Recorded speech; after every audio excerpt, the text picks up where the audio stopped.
讲到2024年总统大选，目前有3个人要来参选，目前是3卡都。根据调查联合部上开新的民调显示，赖清德支持率目前是赢大胜。另外有风声讲，这侯友宜9月要去美国访问，朱立伦才有可能会做回去。也若讲到另外一位郭文哲，今仔是去到家己，面对到少年人对伊的支持度比较较悬，郭文哲表示，伊的目标就是要做世代和解的代言人。 徐小新po你跟郭在清的同桌照，说你欺骗社会，现在难道吃饭错了吗？民进党立委陈后票合伫 INB 诈骗风波，加入台南800抢劫案的前中执委郭在清，也互那爷提出甲赖清德公道的相片。赖清德23出席活动无回应，将重心聚焦应对气候变迁，发出2050净零转型要提早10年。先进绿能、储能。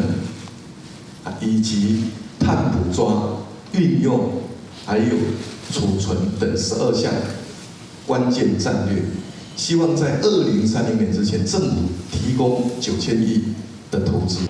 2024大选拿600就位，联合部上新民调，侯友宜得到提名并无90%支持率，颠倒落盘。目前赖清德支持率上悬，侯友宜郭文哲伫后壁。另外，那爷侯友宜郭台铭恐惊发生分裂局面。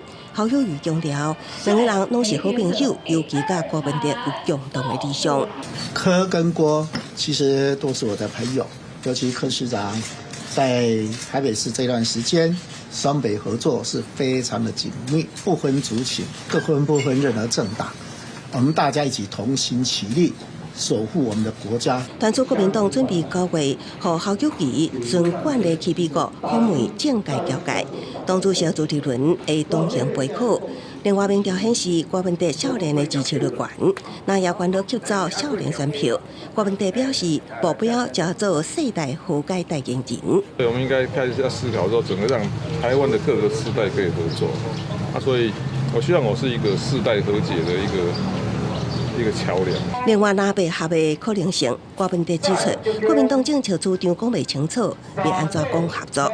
也回应国民党未来若操作起步，都是拿着对决的标准操作。